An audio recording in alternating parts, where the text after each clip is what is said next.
When it comes to gaming, most gamers want a great TV that maximizes what their consoles can do. In today's tech video, we're going to do a gaming review of the Samsung CU8500.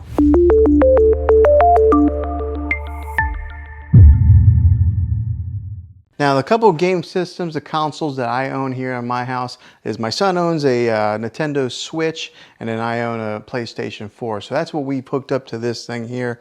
I imagine there's probably not a whole lot of difference whenever you're hooking up like an Xbox or a PlayStation to this thing. But when I've hooked it up to here, it's like it enhanced my gaming experience because I usually play my PlayStation on a 43-inch Samsung TV, and when I hooked it up to the QLED, whoa, it was just like made the details so much sharper, so much darker and lighter. It just really highlighted my gaming experience. Now, I'm more of a Call of Duty kind of fan whenever I play games, and then I do play a little bit of NBA 2K. But when I hooked it up to this TV here when I was playing Call of Duty, like, along with my sound bar here, it was just like booming. I had to turn it down a few times because it got to be too loud.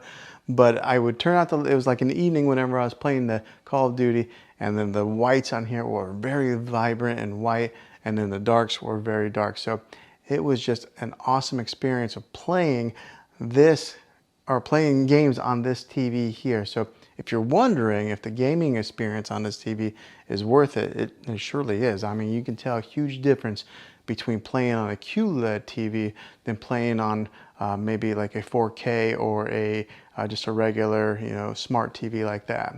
Now, seeing is believing, and it's going to be kind of hard to show you the exact specifics, but I'm going to show you gaming on this TV here. So I'm going to be putting in some footage of where I was playing some Call of Duty on this TV, so that way you can kind of get a visual of what it was like.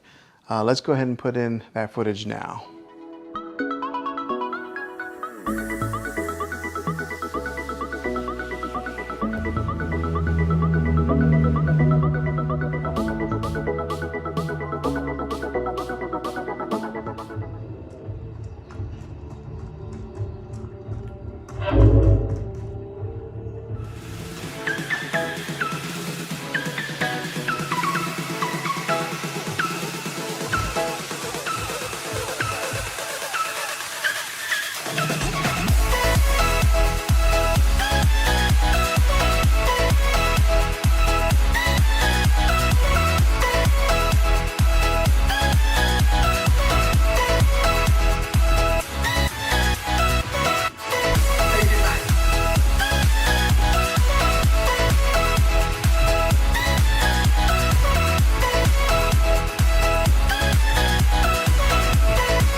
Now, hopefully you was able to tell how well this TV does with some of those gamings through the different, like the refresh rates of moving from side to side, or the gun, and the fast action pace that's in the game. You can see how well it performs with that. You can see some of the visuals and some of the whites and the darks and how vibrant they are and how deep the darks are. So I think you can tell just how awesome gaming is. Now, if you are looking into some more of the specifics of this TV, I'll go ahead and put in some of my review footage for that, right? So that way you can see some of the exact details of what this thing has to offer and what it can do. So I'll go ahead and put in the review portion of this TV right here. This is a 65-inch TV that I just got and I've had for a little bit of time now, and I wanted to give my review on it after owning it and using it and putting it to quite a few hours of use with my kids and my family of watching TV, and to give my feedback and see if this is maybe a TV that you're interested in purchasing, and hopefully you can base that off of some of my opinions on being an honest, normal, average consumer of buying a television. Now, I don't work for Samsung. I'm not affiliated with them by any means. So what I'm telling you is all my honest opinion of owning this thing for a little bit of time now. So what I'll do is I'll talk about what I've learned from it, and then I'll talk about more of the in-depth specifics on this TV later on in the video. But as far as owning it for a few weeks now, it's been a great TV. The picture quality is awesome. I mean, like, really awesome. So I upgraded from a 4K UHD TV to this QLED 4K UHD TV. Also, it's just bigger. I had a 55 inch and I went bigger to 65. So I think a lot of times whenever we upgrade our televisions, we usually end up going bigger. But that's what I did, and I gotta tell you, the picture on this, beautiful. It's just awesome. The other day I was watching Endgame on it, and the clarity was so clear. It was almost like they were right there and I could reach in there and touch them. That's how the clarity is on this. So like right now, I've got a background image on here. This is kind of like their screensavers that they have. Samsung has built in a ton of different kinds of screensavers that you can put on there. So instead of just having like a black picture, whenever you're not watching TV, you can have something that's pretty to look at just like this, and it stays on there for quite a long time. Now, one of the main reasons that I went with the QLED when I was shopping around for televisions, because I had it boiled down to two TVs. I was either going to get the Samsung QLED or I was going to get the LG OLED display, because I think that's what TVs are going to be going to in the future. So I wanted to make sure that I buy a TV that's going to last a while and it's going to be kind of future proof, because how often do you buy TVs for your main living room? Is, you know, every so many years. So I wanted to make sure that I got one that's going to last a while and it's going to be something that's going to be, you know, a good TV for years to come. But the reason that I went with this one, the QLED, was because when it comes to OLED and QLED, if you are in a room that has a lot of natural light, like for this room, for example, I've got a lot of windows over here. There's a couple windows over here. There's a glare that'll be on the TV. The Samsung QLED is better when it comes to glares on a TV than they are with OLED. So that was one of the big reasons that I went with this TV. Also, I am a fan of Samsung. I've had a few TVs of theirs, and they've always lasted a long time, versus somebody who maybe had a Vizio or something like that. I had a buddy who had a Vizio and it lasted like a year and it broke on him. My Samsungs have always lasted quite a long time. So they're a trusted brand. They're at the top, you know, they're right there with Sony and LG. And so buying a Samsung QLED was something that I was pretty confident in it lasting for years to come. Now, let me talk about some of the specifics of actually using this thing for a little while. This has what's called Bixby built into it, okay? And if anybody has a Samsung device, they're pretty familiar with what Bixby is. But if you're not, Bixby is kind of like Samsung's Siri, like Apple's Siri, or it's kind of like their Amazon Alexa, okay? It has Bixby built in it. So you can talk to this TV and turn it on with the Bixby command. You just say, hey, Bixby. But let me tell you, it's not that good yet, okay? Samsung has some work to do with that. I would have to say that Amazon's Alexa is the leader in the industry when it comes to artificial intelligence and talking with voice commands.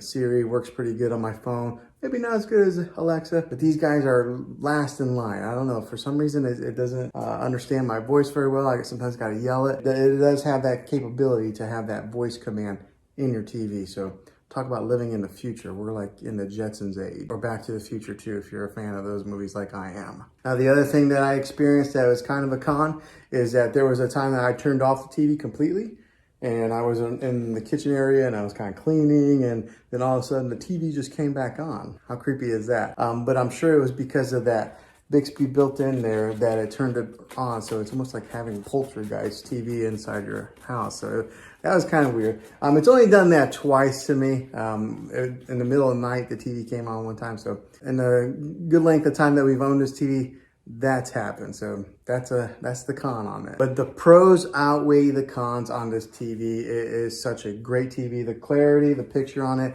is just amazing. So let's take a look at it a little bit. So the remote on this thing looks like this. Okay, so it's a pretty narrow remote. There's not a whole lot of buttons on there, so it's not real daunting. Sometimes you can get a remote that's got so many different buttons on there that you don't really know what to do with, but this is what the remote looks like, and it's kind of shaped like that. So it's almost a little bit narrow to lose into your couch or your recliner, but just keep an eye on this bad boy. Now, the great thing with this, it is a smart TV, so it does have its own smart capabilities that are built right into the TV. You don't have to go out and buy an external stick to put in there, another like a Roku device or a Fire Stick or anything like that. Samsung has their own smart technology built into the TV. So when you hit the home button, just like this, it brings up all the different options of apps that you can download on there. And with this being one of the newest TVs out in the market, one of the best TVs out in the market, it's got every app that you can pretty much think of. So it's got even Apple TV, which sometimes it's not available on all TVs, but this has Apple TV. It's got your Disney Plus, your Hulu, your Netflix, which are built in. And then also on the remote, it's actually got Netflix right here. It's got Prime Video and Hulu as quick shortcuts that you can press, and it'll automatically launch those apps. And along with having all the different apps that you can download, it does have its own like TV platform. So we'll go right here, this little icon. So right there's Disney Plus, Spectrum. That little icon there is kind of like their own built-in platform, and it's got free movies on there also. It's got movies that you can buy. I haven't used it too much because I've always just used our Netflix or our Disney Plus, but it does have that capability in case you buy it and you don't have a subscription to Netflix, Hulu, or any of the other ones. You can watch free movies on their built-in platform. And like I mentioned previously in the video, it's got its ambient mode, so it's got all these different options to select different screensavers on there. So we'll go to the ambient mode screen on this right now. Okay, so it's loading, and then on here on the bottom, it's got different kinds of features. It's got like My Album, so maybe if you wanted to upload your own pictures to the Samsung platform, you could have your own pictures displayed on here. It's got like artwork. It's got like different kinds of contemporary type of artwork. So it's got so many different features on there. But I kind of like the landscape view, so I've kept that on there for a little while. Every once in a while, I'll change it up. And if you are in the whole smart things platform with the Samsung, it is built right into this TV to where you can control some of your other devices that are in that smart things hub.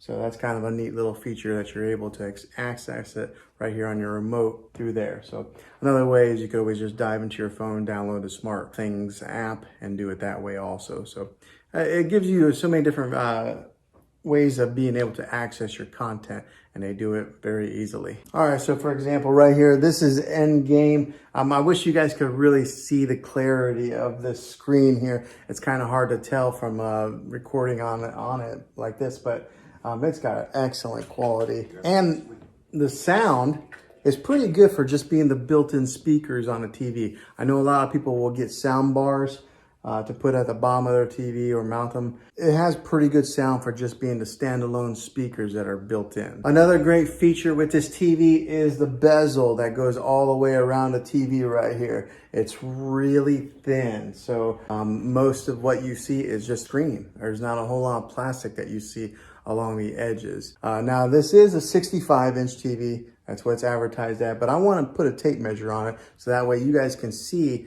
exactly what the exact measurement is of screen real estate that you get. So whenever they say the inches of a TV, you always measure from angle to angle like that. You don't measure across or down. So we're gonna put a tape measure on this and see what it measures out to be. All right, so got a tape measure here. Let's measure it. Okay, so the actual measurement comes to be about 65 3/8. So that's they actually give you 3/8 of an inch extra. So that's pretty good. That's what that measures, the actual measurement of screen real estate on this TV. Now, so that's some of the specifics of being an honest user. Probably a lot of people who are going to watch this video are not really ones that need to dive so much into the technical part of the television. They just want to know some of the main user specifics. So that's what I've experienced so far. All right, so hopefully this helped you out in deciding if this was the TV for you. If it is, make sure you throw a thumbs up on this video if you enjoyed it, and go ahead and subscribe to my channel now. That way you can see all the tech videos that I'm making here in the next year to come. And I'd love to have you back in the next one as a subscriber. So thanks for watching this video, guys. And as always, be creative. Thanks for watching this video, guys, this gaming review of this TV here. Hopefully it was helpful to you. If it was, go ahead and throw a thumbs up on this video and go ahead and subscribe to my channel. I make tech videos all the time, and I'd love to have you back on the next one. So until then, be creative.